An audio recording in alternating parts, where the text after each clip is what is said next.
Friends, welcome to this fascinating new series, Interesting Economic and Financial Concepts for our day-to-day life. So in this series, I'm going to talk about a variety of thoughts, ideas, concepts that we come across. Uh, we understand them to a certain extent, but maybe some more insight will always help. In some cases, they may sound a little technical, and if somebody explains the logic behind them, that's going to be helpful. That's the whole idea.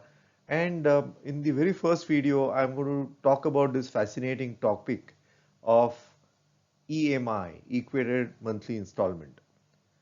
Now, quite often we have EMI calculators, banks tell us what is the EMI, but do we all know the logic of the EMI calculation? Do we know whether the right EMI is being charged to us? So we all should know that logic, whether we are negotiating a housing loan or a car loan, whatever that loan may be, we should know the logic. And that's the objective with which I thought in this very initial first episode of Interesting Concepts, I thought I would begin with EMI itself. I hope you like the idea too. Let's get going.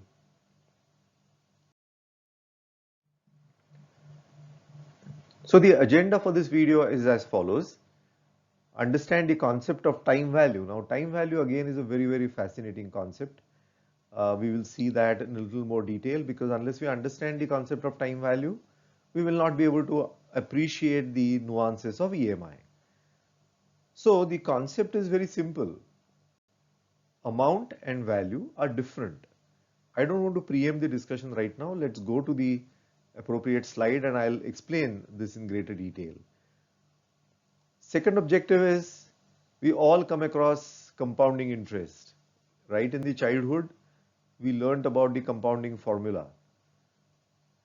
So what is the difference between compounding and simple interest? In which case is it applicable? How frequently can compounding be done? What is the outcome of compounding? All these fascinating aspects we're going to talk about in this section. Then I'm going to take examples on how future values and present values are calculated. Again, this may look a little jargonish, but it is not. It's very, very simple, very practical, very relevant to our life. In fact, if everybody understands the time value concept, we can understand any investment also for that matter. Quite often, financial products are missold because we do not know the concept of time value, we do not know the concept of future values and present values, and that's what I'm going to actually elaborate through this video. And then how we can use the present value concept for calculating EMI. That's again going to be fascinating. I'm also going to talk about and in fact share with you an Excel file that you can actually use. And before I forget, I just wanted to also tell you that I'm going to create another video in which I'm going to talk about how do we actually calculate the return on investment. We keep on making investments. We know their current price. We get excited that the price has gone up. But what is the real return? And for calculating the real return also, time value principle is extremely important. That time also I'm going to share with you an Excel file which you can download when you look at the YouTube video below in the description. I'm going to share that file also. But I don't want to preempt that conversation. That I'm going to take up as a separate video because that's again going to be a very, very interesting concept and we will deal with it at the appropriate time. Let us now understand the concept of time value. First, we need to know that amount and value are two different concepts. Amount is something that we use in day-to-day transactions. We write on checks, we exchange currency when we do a transaction today. That's the amount. Value is always in the context of time, and I'm going to elaborate on this as we go along. So, just to take a quick example, you buy a certain set of goods today from a kirana shop and you pay him a cash of 1000 rupees, or you do an online transfer as is convenient. Today, the value of the amount is the same. It's no different. But imagine what would be the value of these goods 5 years ago and what would it be 5 years later. When we express the same quantity of goods at a different point of time, its value will be quite different. And that is what exactly we are talking about. So, amount is what we use in the transaction, but value of that is quite different. Let's take another example. Let us say that, we always have these friends who have the knack of asking for some financial support for a defined period of time. Maybe they are buying a house, they are buying a car, they just need some support for some time. Or in our hostel days, people just used to request for some money because the money order has not come. And this friend of ours takes the amount from us today, but let's say for whatever reason, he returns it only after 1 year. He returns exactly the same amount that he has taken from you. But is the value of these two the same? The amount that you gave him today had a certain value as of today. But when he returns it back to you without interest after a year, the value in today's perspective, when he returns the money back to you after a year, is naturally going to be less. Think about what I'm saying. What are we losing in the process? Today, for example, if we had invested this amount in a bank deposit, say a year later, this amount would have grown by 7%. But the person is not going to pay us any interest. He's just going to return the principal back to us. So if that is the case, is he not indirectly destroying value? Because while he'll return the same amount back to you, from a value perspective, he's going to return less value back to you, though from an amount perspective, it may look the same.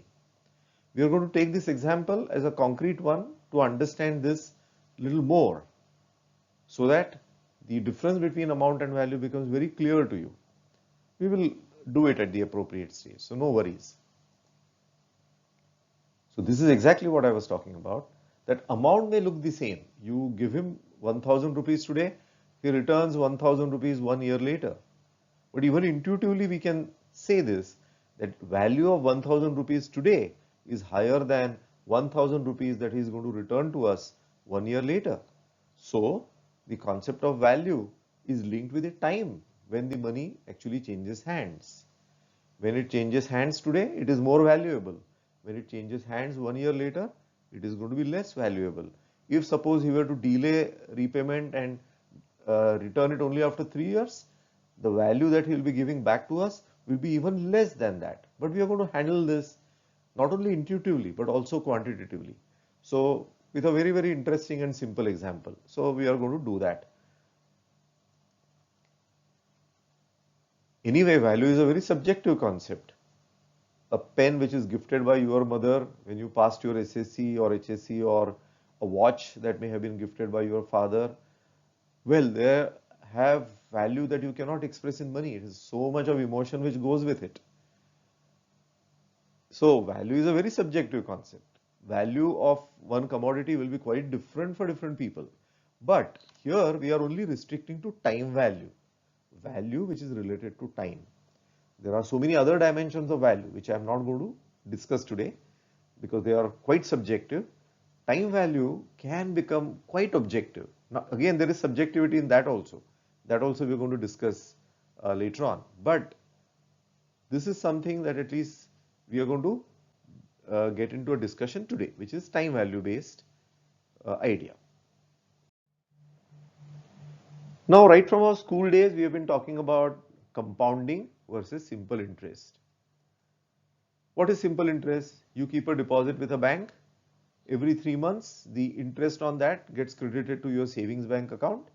It may be lying in the same bank, but now the control of that interest is shifted to you, because once the money is in the savings account, you are free to do whatever you want to do.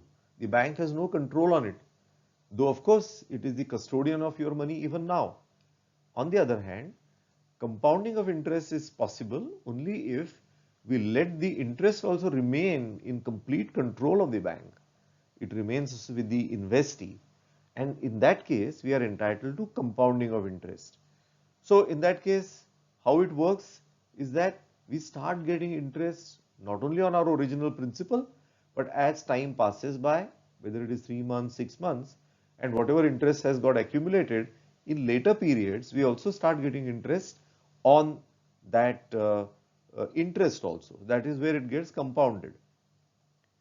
So the advantage of compounding naturally is our capital is not idle. It is invested somewhere. But more importantly, the interest also starts working very hard, because if the money gets credited to your savings account and it remains there for 5 months, 6 months, then you are going to fetch very little interest. On the other hand, if you go for a cumulative deposit, the interest also gets going in terms of earning a return which is significantly higher than the savings rate. So that is clearly an advantage of compounding.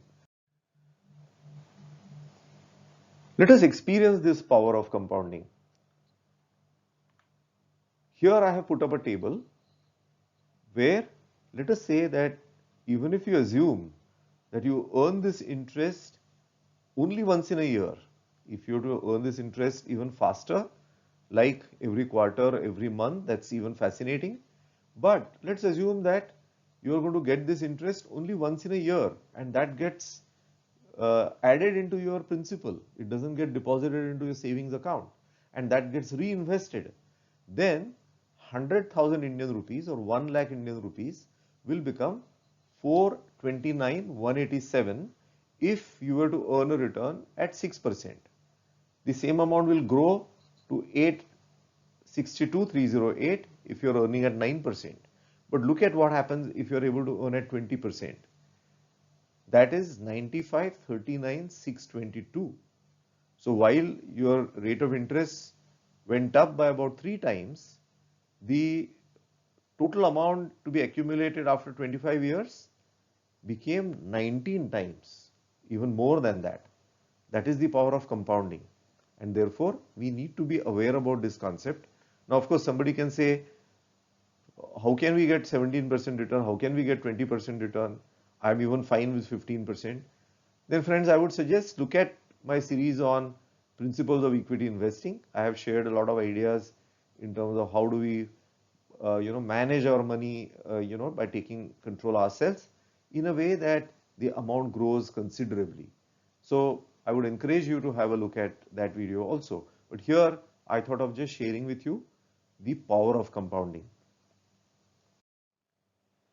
Now let us say how to calculate this compounding of interest. We have all learned this formula in the school days, that future value is equal to present value multiplied by 1 plus R. R is the rate of interest raised to, now this is not multiplied by, this is raised to N.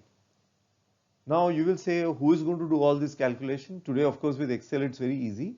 Not only that, I am going to also share with you an Excel file which has these time values of for certain period. Importantly, you can use that table to create at different compounding frequency also. So I am going to talk about this compounding frequency very soon. This is what I was hinting. Compounding can be done annually, like what you saw in the previous table, half yearly, quarterly, monthly, weekly, and even daily. I remember 30 years ago when I worked for a non-banking finance company, we used to give our depositors daily compounded interest rate. Now that may look exciting, but I would say that the benefit of compounding is quite achieved if we are able to move from annual compounding to say quarterly, and if you are able to move to monthly, a substantial part of the compounding gain is already achieved. So daily becomes more like a marketing gimmick. Nonetheless, it's more beneficial than weekly or monthly anyway. Reality is that whatever is the frequency of compounding, it needs to be agreed between the lender and borrower. So once the two agree, whatever is the frequency, typically it would be monthly or it could be quarterly. So once that is agreed, the formula can be set appropriately. So all that we need to do is, in that formula, just ensure that R, which is the rate of interest, and N, which is the period. I'm not deliberately saying year because it can be half years, quarters, months. So they should be consistent with each other. So if R is expressed annually, N should also be annually expressed.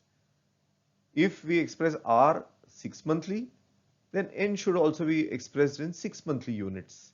So for example, if you're talking about 2 years and we want to do annual compounding, the value of N would be 2. But if you are going to do half yearly compounding, then the value of N will become 4 because 2 years consists of 4 half years. I hope you are getting the concept. So let us see the table below how the value of R needs to be adjusted so that we are able to get the correct compounding effect. So if you are doing annual compounding, we normally express rates of interest annually anyway. So we say 6% per annum, 9% per annum, 12% per annum. If you were to do it half yearly, we'll have to divide this by half, rather divide by 2. I'm sorry, not divide by half, divide by 2. So 6% will become 3%, 9% will be 4.5, 12% will become 6%. If you have to do it quarter, we have to divide it by 4. So 6 will become 1.5. If you have to do monthly, we have to divide it by 12 because there are 12 months in a year. So we can adjust the rate of interest according to the unit of time and then use the same formula. Anyway, when you look at the time value tables, I will be sharing 2 files with you. One about the EMI calculation, another about the time value tables. You can use those tables, you don't have to necessarily calculate, or you can even learn to use Excel to calculate these values. And once you learn it, it's going to be very, very easy. Let's move forward. Now let us see how a table can be used. I have provided these tables for you, but here is a monthly table. So you can see the heading as monthly future value, and then there are rate per annum 6%, 7%, so on up to 12%. Then there is a rate per month, which is, as I explained in the previous slide, it is half, 0.58. Simply we have divided that by 12. And then there are months one after the other. In the tables which I have given to you, you will find easily very long number of months. In one file you will find up to 180 months, another file up to 30 months. You can extend them as you like. So let us take one example and interpret the same. I invite your attention to 10% column and 10-month row. So you can see a value there at the intersection, which is 1.0865. So how do we interpret this? The way to interpret this is, suppose you were to keep a deposit with a bank at 10% interest. Of course, that era is over now. We no longer see 10% interest being offered by any good bank. And in case somebody is offering 10%, we need to think twice before we commit our money, hard-earned money. So again, let's come back to the example, 10%, 10 months. So 1.0865. So what it suggests is that if you were to keep a cumulative deposit of 1 rupee, so remember these tables are prepared for 1 rupee as the basis. So if you were to keep 1 rupee with a bank at 10% interest, monthly compounded for a period of 10 months, cumulative deposit, then after 10 months, your 1 rupee will become 1.0865 rupees. Now you can use this factor, this is called as a factor. You can use this factor for any multiplication. So for example, this table is constructed based on 1 rupee. Suppose you were to keep 1 lakh rupees, 100,000 Indian rupees.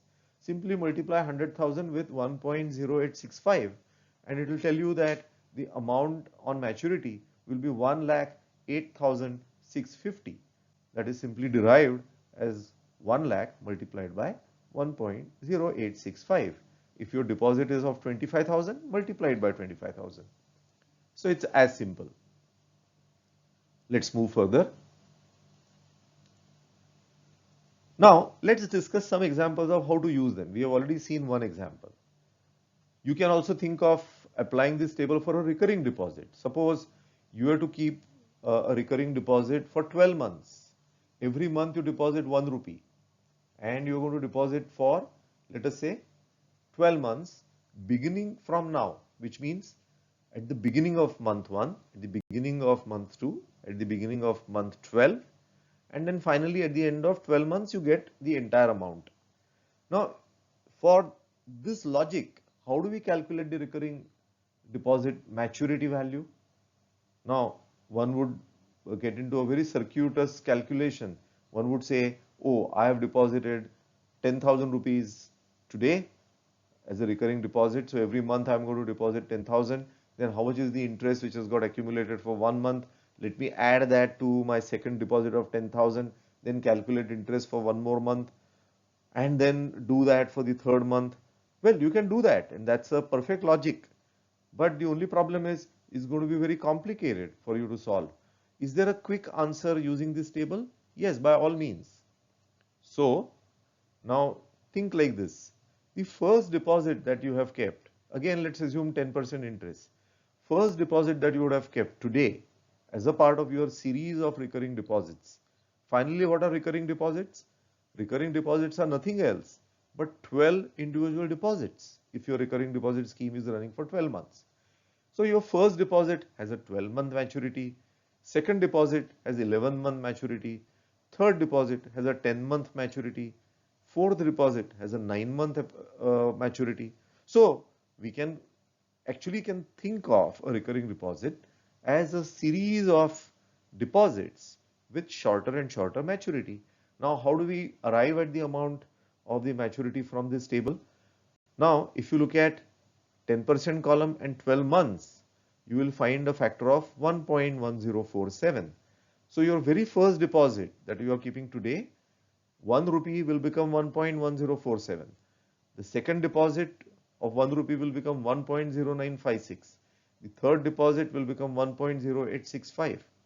So that way you can go on, and the last deposit at the beginning of 12 months that you keep, that 1 rupee will become 1.0083.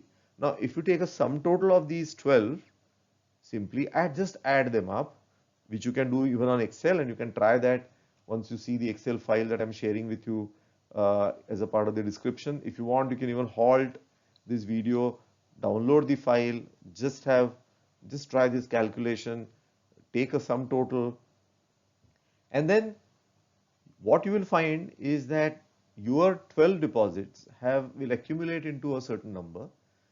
If you multiply that with your one single deposit, let's say your recurring deposit is of 10,000 rupees, then multiply the sum total by 10,000 once, you will get the answer about what is going to be your maturity value. In fact, for the benefit of those who are interested in detail, I'll also create a separate video on how to find out how much is the maturity amount of a recurring deposit using this time value table. So I'll do a separate video, but I hope you got a gist of what I was trying to talk about.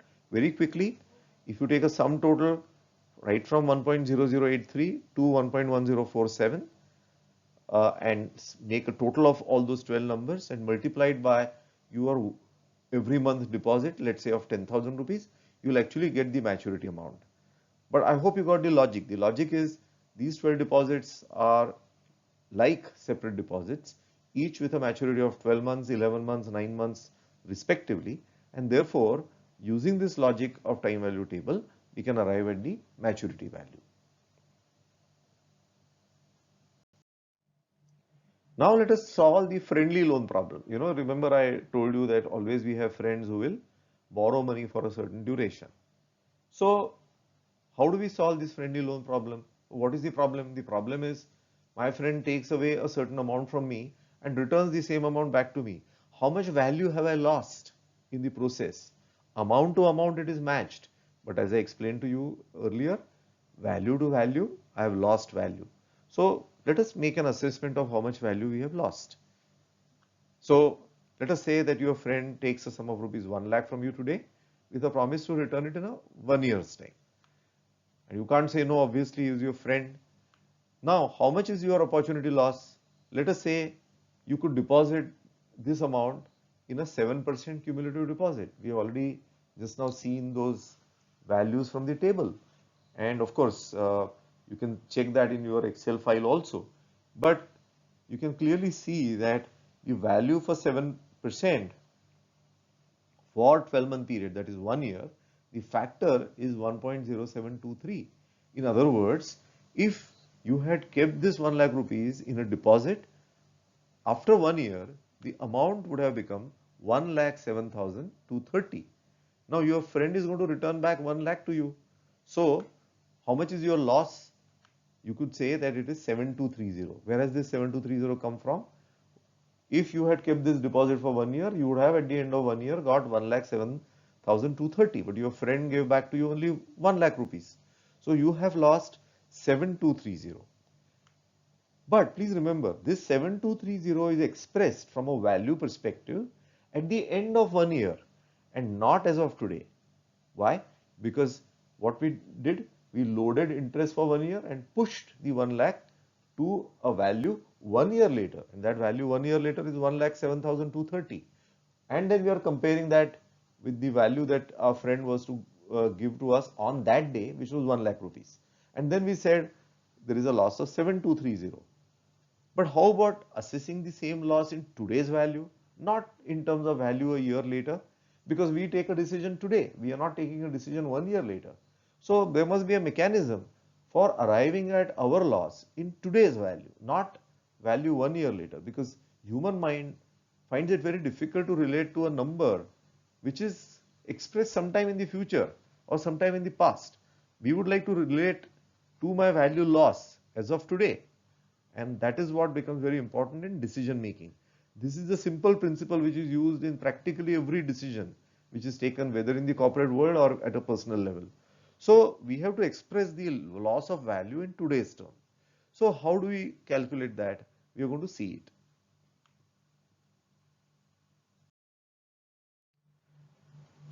So we can use this compounding in the opposite direction also. Earlier we used it in a direction from present to future when we arrived at the amount that we will get on maturity once the cumulative deposit or recurring deposit matures. But remember, the compounding can also be used in the opposite direction. Let us see how. And that's very interesting. We didn't learn this part in the school, and therefore it's worth learning. So we saw this earlier, and we have learned this in the school that future value is present value multiplied by 1 plus r raised to n. But just now we said it becomes very difficult to relate to a value expressed in some future time. Quite often don't we see fascinating advertisements in papers which say that Karodpati bano, but Karodpati bano when? 30 years later. So we feel excited about it, but Karodpati in 30 years later may not be anything. Today, we easily find Karodpatis, but just 30 years ago, it was very difficult to find even Lakhpatis. Don't you remember that, right? So it becomes very difficult. It sometimes looks very exciting that somebody is promising us the moon. But it is important that we express all the conversation in today's terms. If you start doing that, remember friends, of course, that's not the focus of my video. I will actually explain how financial products are missold in a separate video. But I can tell you this, that once you are aware about this compounding in the opposite direction, nobody can missell a financial product to us. Unfortunately, so many financial products are missold to us, giving all kinds of promises that it's going to become so big. But so big sometime in the future, what is its today's value becomes very important. And therefore, present value can be calculated as future value divided by 1 plus r raised to n. Take a moment to just digest this. This formula has been simply derived from the first one.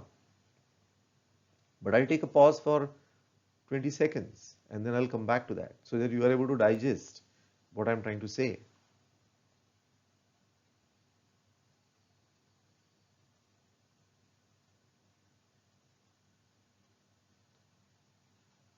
I'm sure you would have caught it. This is the same equation that has been simply flipped. So what have we done? What we have done is the present value which was appearing on the right hand side, we have just brought it on the left hand side. So as you know, in an equation you can always flip the sides. So imagine if the first equation was expressed as present value multiplied by 1 plus r raised to n is equal to future value. And then what we do? We move the 1 plus r raised to n to the other side. But when we move it to the other side, if it is multiplied on left hand side, it will be divided on the right hand side. And that's what has been done. So present value is equal to future value divided by 1 plus r raised to n. So once we are clear about this concept, here also the compounding can happen annually, half yearly, quarterly, monthly, weekly, daily. It just depends on our mutual contract between the lender and the borrower. So all that we need to do, like in case of compounding and arriving at future value, here also when we arrive at present value, r and n are required to be consistent. I will not repeat this too much because we already discussed how we can ensure consistency, and I had even provided a table there. So you can pick up from there. Now, let us look at a monthly table which is constructed based on the present value principle. So you would remember that in the future value tables, all the amounts were more than 1. Maybe you can pause the video and can just have a look at that Excel file. So future values are all more than 1 because we are going to load interest on them. But present value, all numbers are less than 1 because we are actually converting a future value into its today's value. So let us say that if your friend was to pay 1 lakh rupees a year later to you, we are trying to find out how much is its today's value. That's what we are trying to find out. That's what the footnote in this slide is also saying. When the friend pays 1 year later, what is its value today? Now suppose our opportunity is 7% that we could have kept a deposit. So just look at 7% column, look at the 12-month row, and you will find there a factor of 0.9326. So when a friend returns 1 rupee to you a year later, it is like receiving only 0.9326 rupee today or 93 paise today.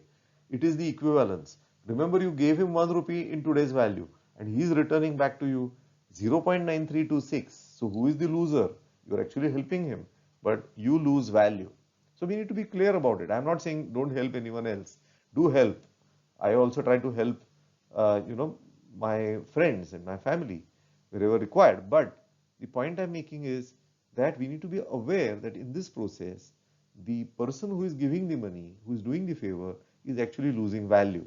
So how do we do the arithmetic? Just to complete the example, you can see at the last line on this slide that 1 lakh rupees, which is what you gave as amount to your friend today, and therefore it was today's value also.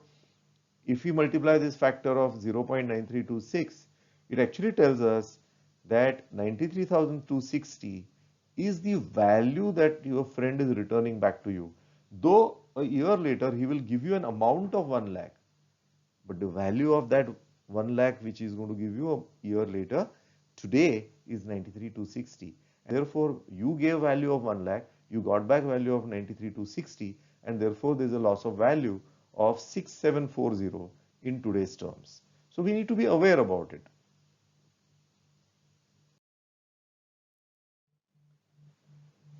Now you may also heard about this concept of bill discounting. What is bill discounting? Let us say that you are a manufacturer and you have supplied goods to a very large company worth 1 crore rupees. But typically large companies negotiate for a longer credit period. So they have told you that they will be able to pay you 90 days later. Now you are in need of money and you go to a bank and say that, this is the period after which I'm going to get the money. Can you do a discounting of my bill? So what is this concept of discounting? Discount is exactly opposite of interest. In case of interest, we move from today to future and therefore interest is loaded.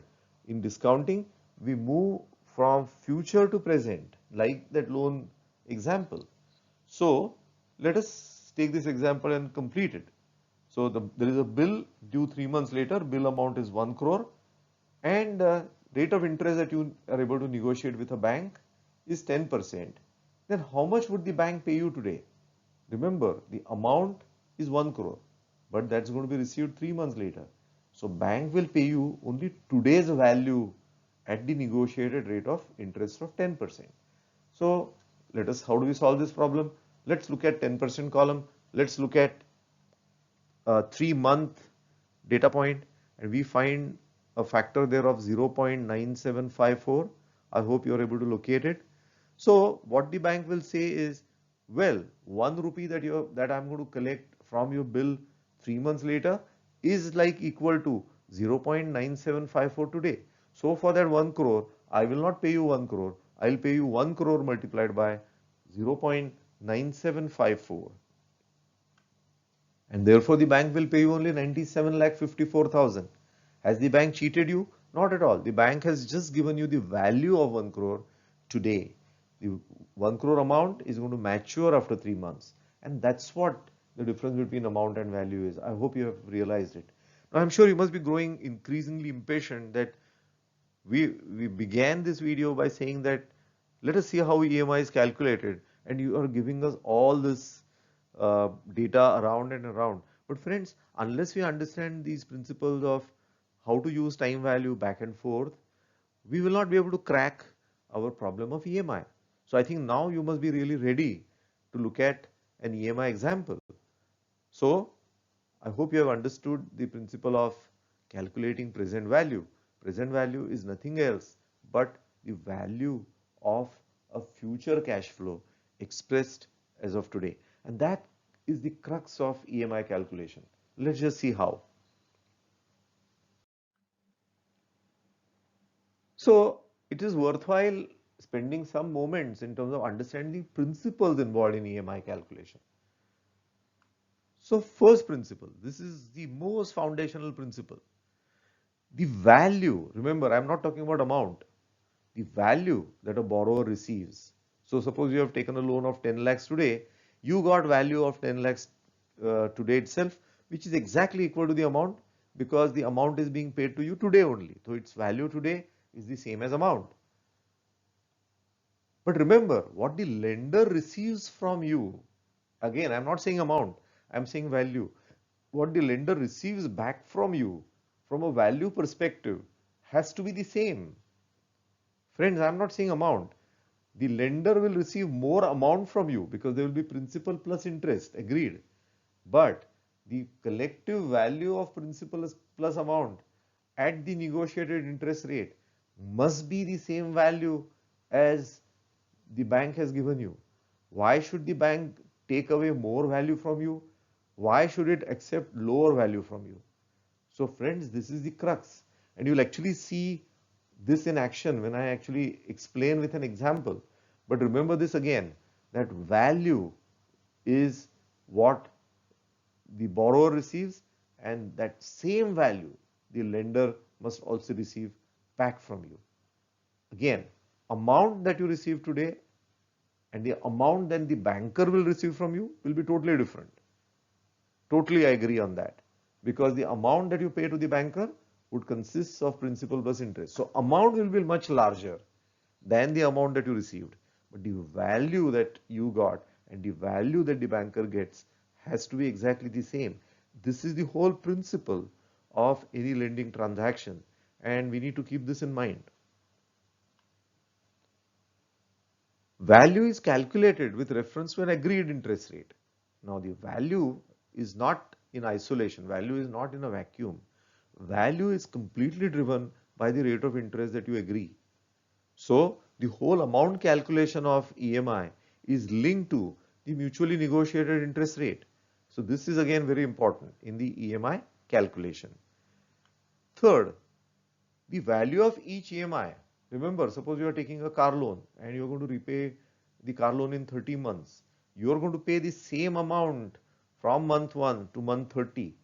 But think from the lender's perspective. For the lender, the value of each amount is different. The value of first installment is far higher than the value of the 30th installment.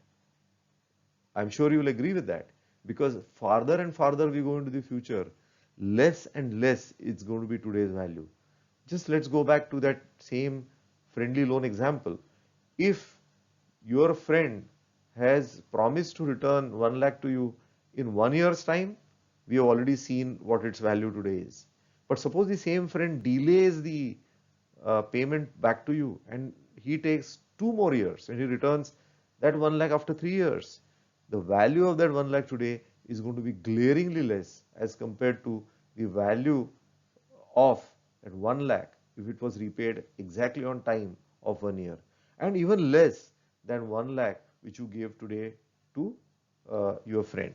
So this is a very, very important principle, that the value of each EMI, remember the amount of each EMI is the same. That is what the definition of equated monthly installment is. EMI, equated monthly installment. So amount is going to be the same for so many months, but the value of each EMI keeps on reducing from lender's perspective as we go into further and further in future. But from borrower's perspective, as all of us can appreciate, it becomes less and less pain for us as a borrower to pay EMIs further and further in future. One, of course, because our income keeps on rising, and secondly, also because from a value perspective, it's less and less and less. So let us just check it out with a table before I actually go into a formal EMI calculation. Assuming, suppose, our EMI was 10,000 rupees. What is its value today for the lender? Let's see with an example of a table. And let us assume a rate of interest of 9% for that purpose. So I'm again looking at the table. So here what we can see is that you can see that I have highlighted the 9% column.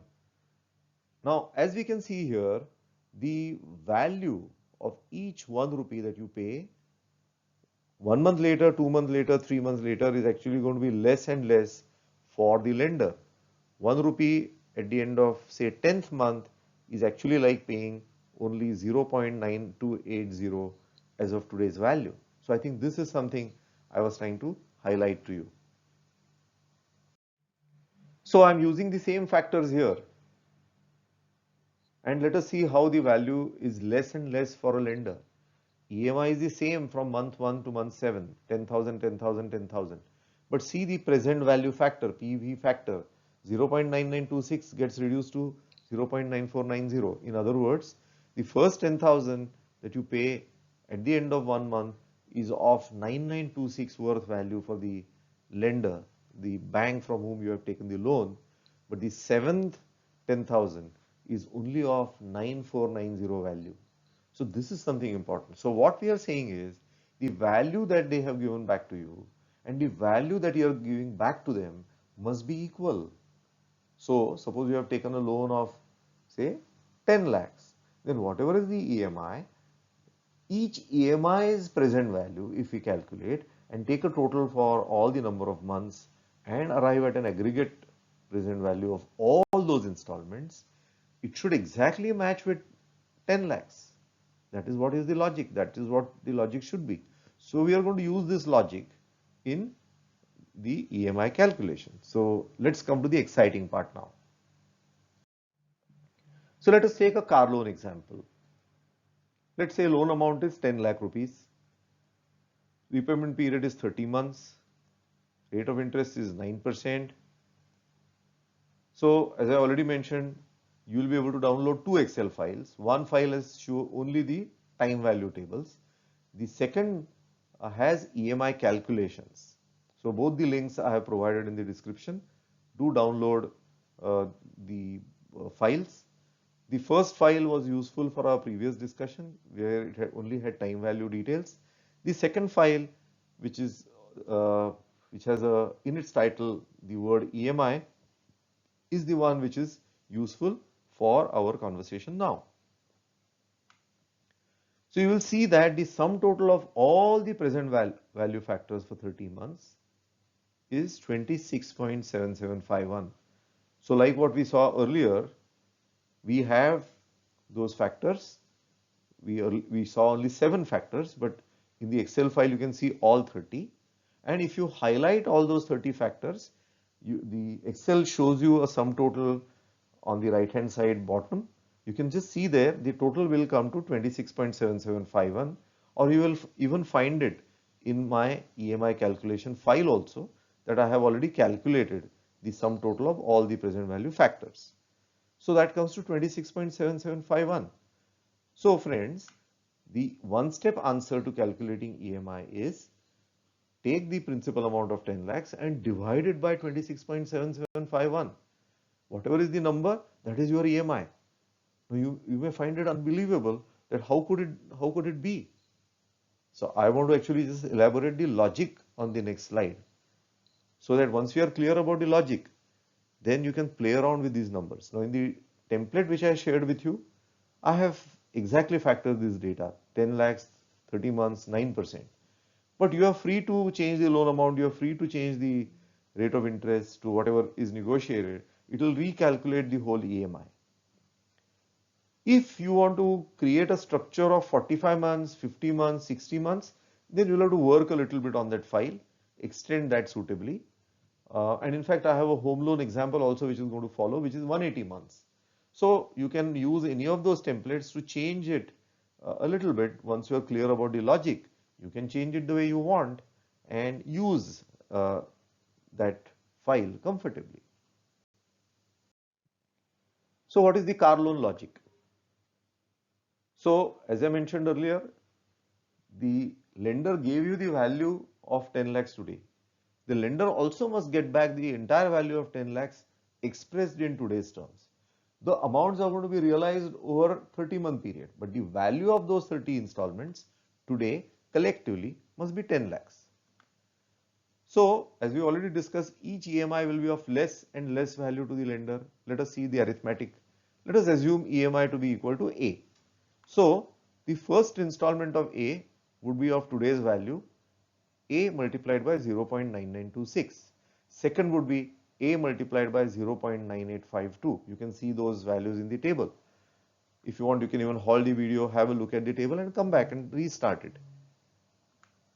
Last would be the 30th one will be, the factor is 0.7992. So the value of that A today will be A multiplied by 0.7992. Thus, what is the collective value of all EMIs?